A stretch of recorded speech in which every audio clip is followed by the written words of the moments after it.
Commission Christian Radio presents I, Caiaphas, written for radio in 8 episodes by Colm Flanagan. Episode 5, The Shadows Lengthen.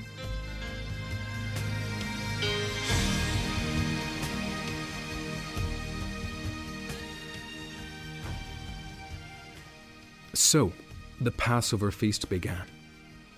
Passover was our most sacred time.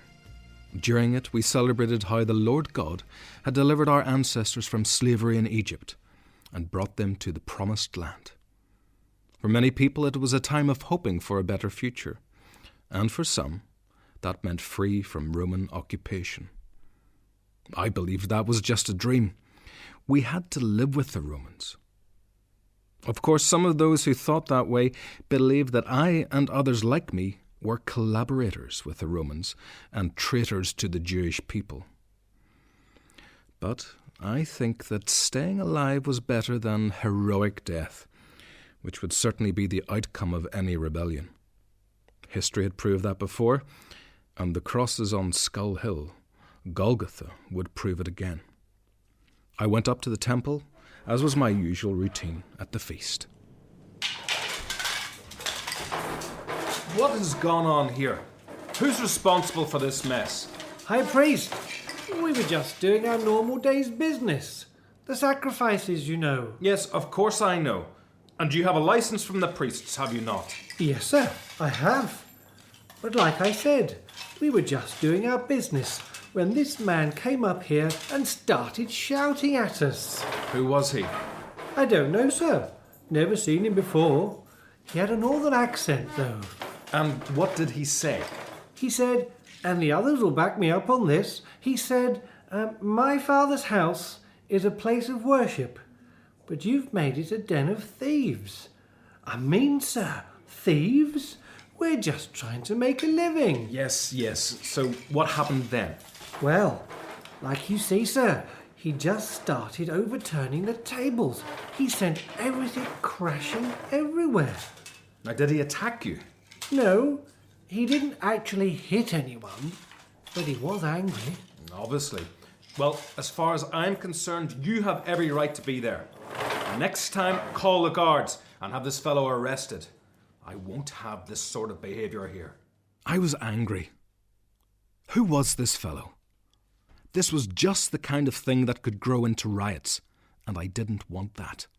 Not with Pilate in town, and the soldiers itching for someone to test their swords on. When I reached my office, I sent for Malachi. Malachi, what do you know about this business with the money changers? I've made inquiries, sir, and you may want to hear what Ebenezer has to say. A member of the council? Yes, I know him. Is he here? Just outside. Well, bring him in. Yes, sir. Ebenezer, the High Priest will see you now. Go straight in, please. Welcome, Ebenezer. High Priest, it is good of you to see me. Come, sit down. Thank you. Now then, what can you tell me? This is a dangerous man, sir. He must be stopped. Just a moment, Ebenezer. Who are we talking about?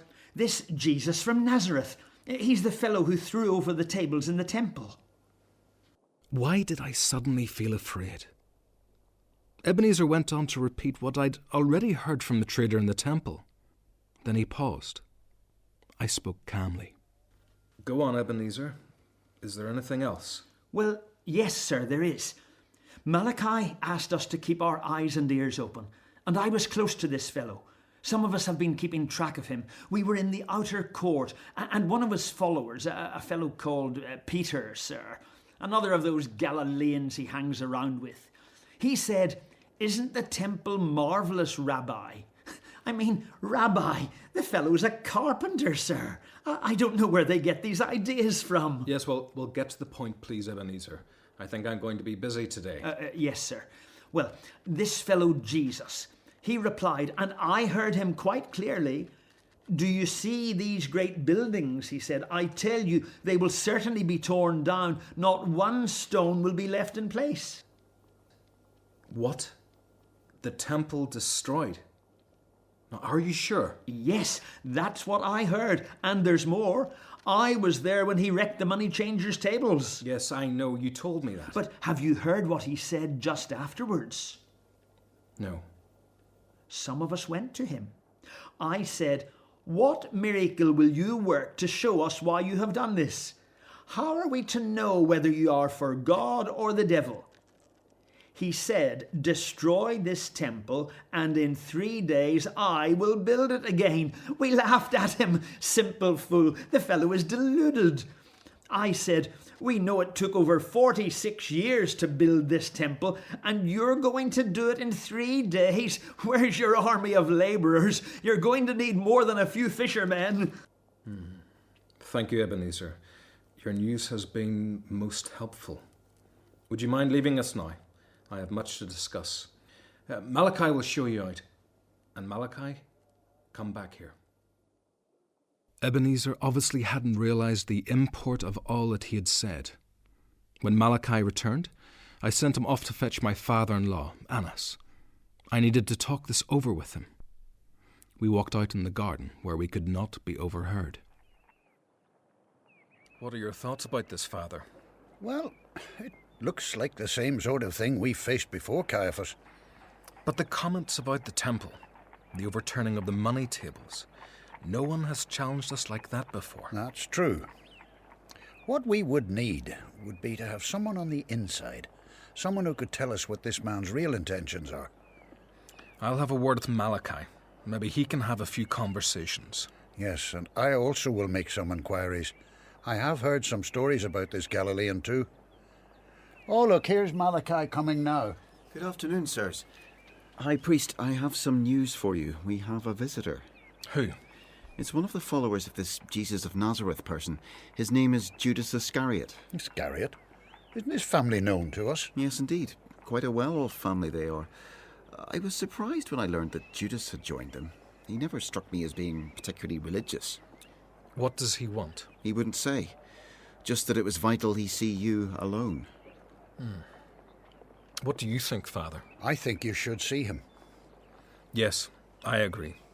Malachi, tell this Judas I will see him in my office in 10 minutes' time. So, Judas Iscariot, what brings you to see me? Do your friends know you're here? No, they don't know. I rather thought not. So, what do you have to tell me? I can give you information about where Jesus of Nazareth goes. You want to arrest him, don't you? Indeed. He is causing us a great deal of anxiety. We need to remove him from circulation. People are becoming quite agitated about some of the things he says, and we cannot just ignore his attacks on the sacred temple. Well, I could tell you when he goes somewhere where there's no people around him. Then you could arrest him easily. The other followers aren't going to give you any trouble. You'll scare them off. Why? What do you mean, why? Why are you doing this, Judas? It's all gone too far. I didn't sign up for this Messiah business. It's all getting out of control. So you're getting cold feet. Do you not feel any loyalty to this man and your friends? They're not really my friends. I think some of them don't like me because I'm not a Galilean and I'm from a wealthy family. So you'll gain both ways if we arrest this Jesus. I'm not interested in your petty jealousies, but I do want him removed from circulation immediately. Very well. You will give us the information we require to carry out an arrest. And in return? What do you mean? Oh, come on. What do you want? I presume you'll want to be paid for your trouble. Am I correct? Well, you'll have to make the risk worth my while. You will be serving your people. Is that not enough for you? No. Well, the going rate for informers is 20 pieces of silver, once the arrest takes place. Well, I want 30 up front. And what if you don't deliver? I'll deliver. See that you do. Otherwise? Well, I don't need to spell it out to you, do I? I'll keep my side of the bargain. Very well. See my servant on your way out. And you can pass a message by him at any time. We will be ready to act. Now, it's getting late. Be on your way back to your friends. He left. Sordid little money grabber that he was. Malachi told me he was the one who kept the money which the people gave to Jesus. I wouldn't have trusted him as far as I could throw him. I sent for Malachi and briefed him on what would happen. Then events began to move very quickly. I returned home, and as night fell, I told Judith of the day's happenings. I arranged for him to get the money from Malachi, and so he left Judith. So, if things go well, we should be able to take this Galilean out of circulation with the minimum of fuss. You mean kill him? Possibly. I see. Is something wrong, love? What would be wrong? You just seem distant. Caiaphas, there's something I need to tell you. What's bothering you? Yesterday, Claudia and I heard the Galilean speaking. You did? Is that what's upsetting you? He is a good man. Well, not according to the reports I've been getting. Oh, forget about your reports. You haven't been close to him. You haven't heard the way he speaks. Joseph, please, I beg you, don't do this. This man is no ordinary preacher or teacher. He speaks with authority.